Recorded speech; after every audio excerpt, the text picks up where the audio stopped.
Hello everybody, it's Julia here with a video for you, another review, another first impressions kind of review, flip through of a deck of tarot cards.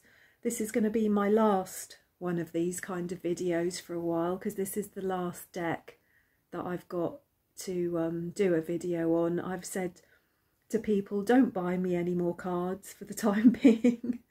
And I've promised myself that I won't buy myself any more cards for the time being because I've got so many that I still haven't even used really. So, but this deck, I just had to do a video on this because I think this has now become my #1 favourite deck, actually. I've had a few over the last months that I've absolutely loved, but this one, I just love everything about it, really, to be honest. It's a really deep and dark kind of tarot. I realise that it's not new to everybody. I think it's been out a couple of years now, but it's new to me and it's a new deck to me. So I would just like to do a little video and show you all this wonderful deck, really. So as I said, this is the Dark Wood Tarot. I think the author is Sasha Graham and the artist is Abigail Larson. It's by Llewellyn. It includes a big full colour guidebook. It's based on traditional Rider-Waite Smith style deck. But in this deck you're the witch, transversing a wood. So yeah, let's have a look. It's a really nice box. I like the box very much. Wonderful book that comes with it that I have to say just makes this deck, really. And then the cards themselves, which are in a lovely little pocket inside this deck. I have shuffled these cards because I've been a bit obsessed with them really since I've had them. I've had to keep looking at them and I've just been kind of soaking them up really. This is the back of the cards, nothing special at all, but I'm not really that fussed about the back of cards a lot of the time. The cards are lovely and shiny. They're gorgeous to shuffle, even for me, who's not a great shuffler. They're quite glossy, quite shiny, so they're quite reflective on camera, which is not the best of things, but obviously just reading for yourself, that's absolutely fine. I'm going to have to read you some bits from the book.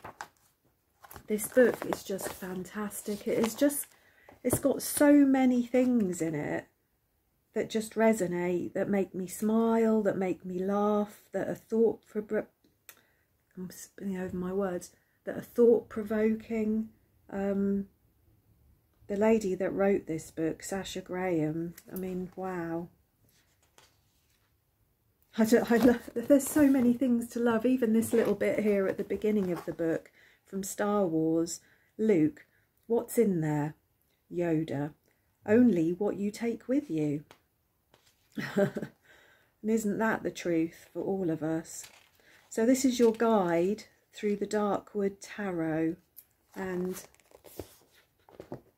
this is the Fool here.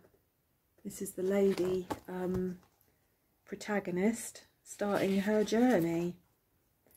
We've got Sasha Graham here and Abigail Larson here, the artist, who I hadn't heard of before, but they've both done a lot of work in different areas. Sasha Graham's the author of Tarot Diva, Tarot Spreads, Tarot Spells, Complete Book of Rider-Waite Smith. She's been an editor, an author. She lives in New York. Abigail Larson is a Hugo Award-winning artist specialising in the macabre and gothic illustration. She's worked with Titan Comics, Dark Horse, Both very, very talented, clever people. What I really, really like about this book is that right from the beginning, they announce here that the Darkwood Tarot is a shadow tarot deck, which I think is fantastic, really. It's deliciously dark, actually, this tarot deck. Some of the things she's written here are: a shadow deck requires you to examine hidden aspects of the psyche during a reading. It's designed to guide you into uncharted territory you may not have explored in a traditional tarot reading. And she talks quite a bit about how challenging shadow work is. And it is, really. It's not for the faint of heart. She says you'll require a heavy dose of bravery and a commitment to the truth if you are to keep reading. Shadow work is the exploration of the repressed unconscious and often frightening aspects of the personality. Illumination into the dark part of our psyche makes the way for self-awareness. It can bring clarity and joy, while often unleashing a personal power, because it takes effort to repress, hide, and ignore elements of the self. I'm really quite into shadow work, to be honest. My background is in mental health. I've studied metaphysical sciences. I've been a therapist in my time. So shadow work is nothing new to me, and it's something I find quite fascinating, really. So to have a deck and a book here that talks in such detail about these things is marvellous. She says here, the Shadow Witch is the embodiment of you, the reader. She travels through the dark wood as the Fool. She's your key to unlocking this tarot, so follow her through the major arcana like you would a character in a film. To journey as the Shadow Witch does not mean you are a literal sorceress who casts spells. The word witch describes the supernatural part of who you are. She is the invisible you. The Shadow Witch is your intuition and instinct. The Shadow Witch is the awareness behind your eyes, looking out and experiencing the world. She moves into the woods because the forest symbolises unknown, forgotten places. We are part of nature, not separate from it. The forest is the outward manifestation of our subconscious life. Forest symbolism is widely used in myth, film, and literature. A forest is the entrance to Hades, the great Greek underworld, as described by Virgil. The Star Wars saga ends with Luke Skywalker in a bog-like forest planet for Jedi training, where he meets his subconscious in a dark cave. There are so many fairy tales like Little Red Riding Hood, Hansel and Gretel, and their protagonists always end up inside eerie dark woods to outwit monsters and learn valuable lessons. The forest is where we become lost so that we can find ourselves. We exist between the polarity of light and dark. Dualistic thinking, even New Age sayings such as love and light, insinuates that light is good and dark is bad. Speak of demons and death, and people instinctively look down. Mention divine inspiration, angels, and people instinctively look up. So our work is to integrate and eventually transcend darkness and light together by holding them equally in a state of interconnection. Wow, hey? Very profound. I love it.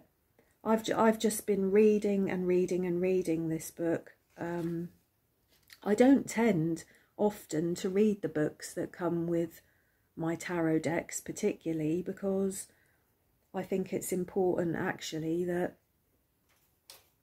we have our own story and we have our own messages for each of the tarot cards. But I think in this case, this book is just wonderful. It has so much depth to offer. that I wouldn't be able to help myself but to have a look at it, really, especially when reading for myself.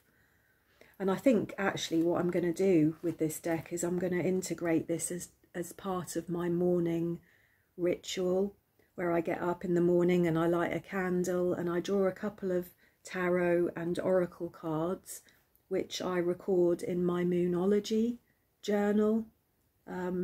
It's a good way for me to get to know a new deck of cards, but it's also just good for my own inner work, really. So I think I will be using these cards for that. So we've got part one, reading the wood, and she starts by telling you a sort of, it's like a story really, a once upon a time. She says tarot is the ultimate storytelling device because the cards hold infinite interpretations, which is very true, isn't it? Over time, you'll discover repeating cards that act like markers for your life, reflecting strong themes. And I find that very much to be the case in my study of tarot cards. Anyone can read tarot. You don't need special powers to read the cards. You're already a master storyteller, she says. Allow the tarot to become your storytelling tool. Trust yourself and your imagination as you approach the cards. Enjoy the experience without fear of getting it wrong.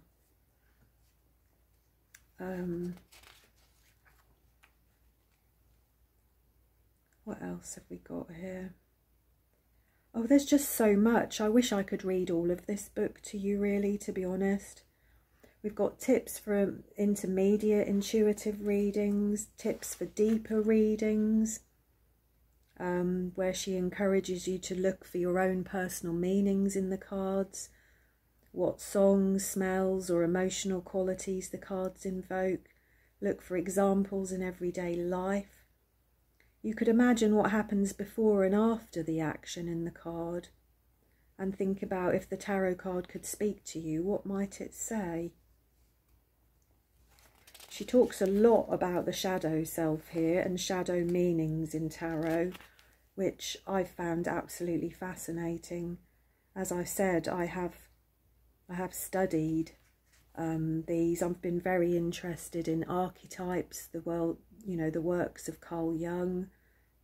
So I'm no stranger to shadow work or the shadow self, but I have to say I've found enormous benefit from reading this guidebook that comes with this deck. She talks a little bit about reversals here. She talks about a book of shadows and how that's helpful for you to have in your life. So that's kind of a journal, isn't it?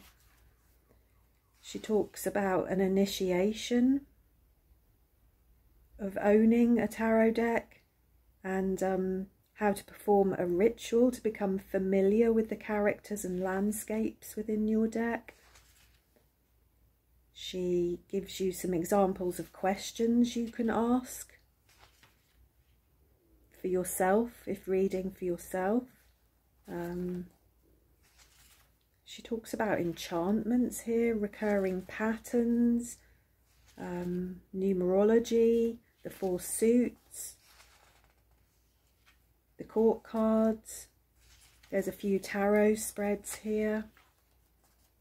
And then we get onto the cards themselves. And she tells a little story. There's like a prologue here about how the Shadow Witch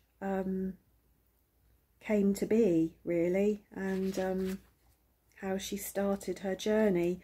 What I love about this book is for every card she gives it an archetype as well, and we've got here the Fool is the archetype of the child, which is very true, isn't it? We also have a full colour picture of every card. We have some meanings in their light attribute and we have some meanings in their shadow attribute. She talks a lot about the symbolism in the card. You know, the white rose being a symbol of purity, the black cat reflecting feline magic, the fox is cleverness, the spider is the master storyteller, and the creeping lizard is passion and fire. And I love that, because often in decks we see a lot of symbols, and the author of the deck doesn't always tell you what they mean, really. So, yeah. And this is the same sort of layout for all of the cards here. We have the picture, we have an archetype, and then she talks quite a bit about the card itself. Beautiful cards. I mean, each card in itself is just like a work of art, isn't it? They're gorgeous. As I said, there's so much depth within these cards. I think they're cards that you could sit and look at and kind of fall into for a long time, actually. These are not cards to read in a quick sort of general reading, I feel. So we've got the Hierophants, the archetype of the teacher. The Lovers are the archetype of love. The Chariot is the archetype of the hero or heroine. That's interesting, isn't it? Strength is the archetype of the warrior. And obviously there's different kinds of strength, isn't there? So what else have we got in this book? Is there anything else? No, so that's it. I think what I'm going to do is I'm going to shuffle these cards, and then I'm going to pick one and I shall read it to you, just so that you get a flavour of a card and how the author, Sasha Graham, kind of paints the picture for you of that card and the meaning to her. But obviously, as I've said, as we all know, tarot is a very individual thing. Just because an author has given her meaning of that card doesn't mean that that's how it's going to resonate for you. So it's important, actually, I think, if you take tarot seriously, to develop a relationship with the cards and to have a personal kind of meaning with each of the cards.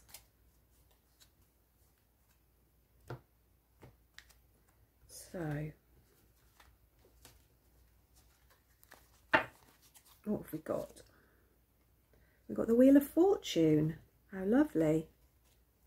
There we go. The Wheel of Fortune. We've got all sorts of dragons and creatures and gremlins and funny things. And this is like a spinning wheel, isn't it? This might be like the spinning wheel from Rapunzel. That sort of fairy tale where she pricked her finger and fell asleep, didn't she?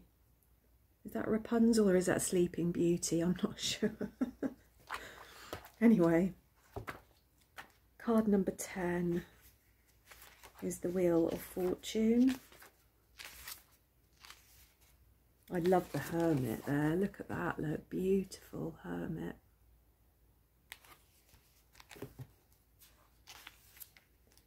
So the Wheel of Fortune is the archetype of fate, fortune and destiny.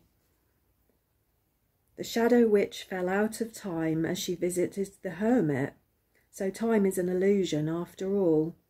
The hermit gave the witch specific instructions: find the wheel and make it spin.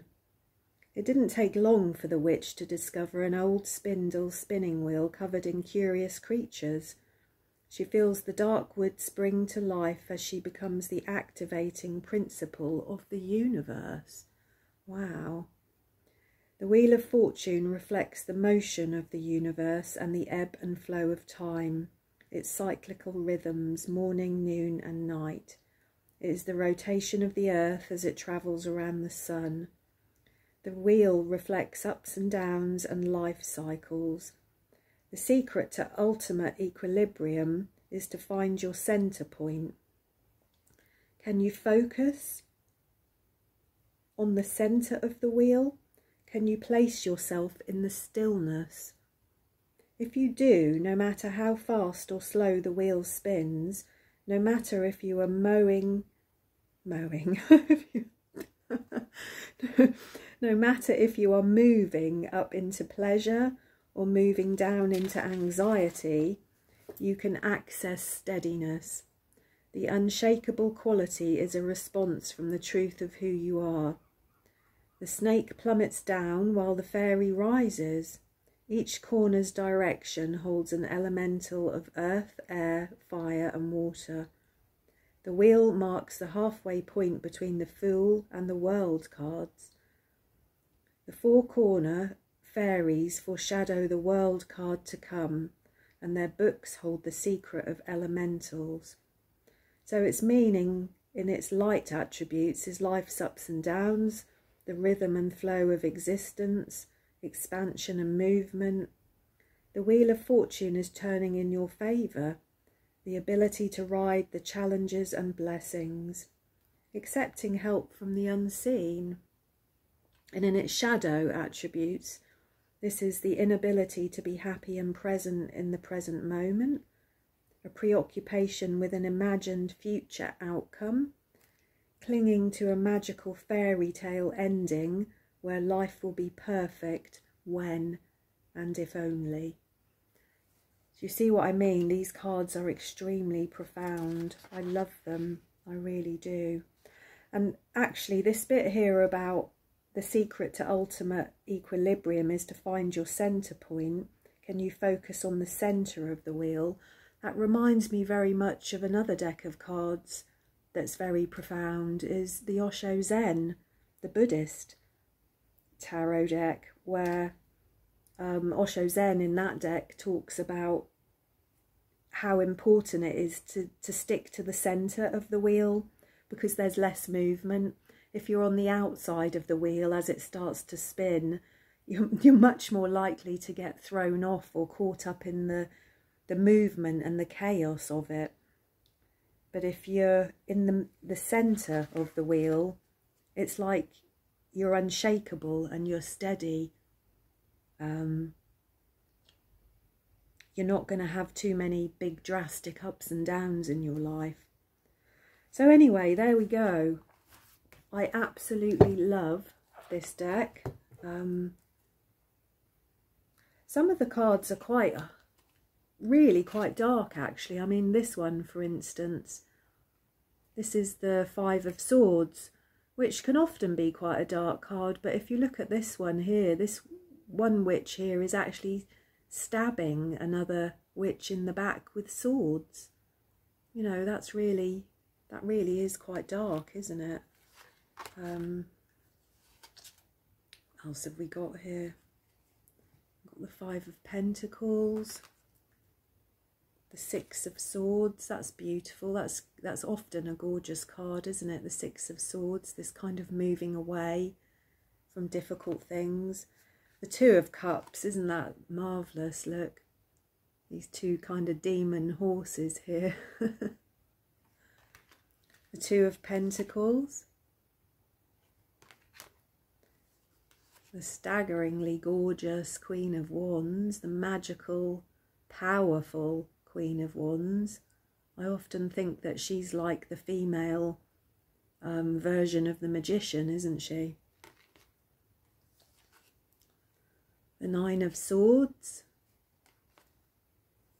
the Knight of Wands.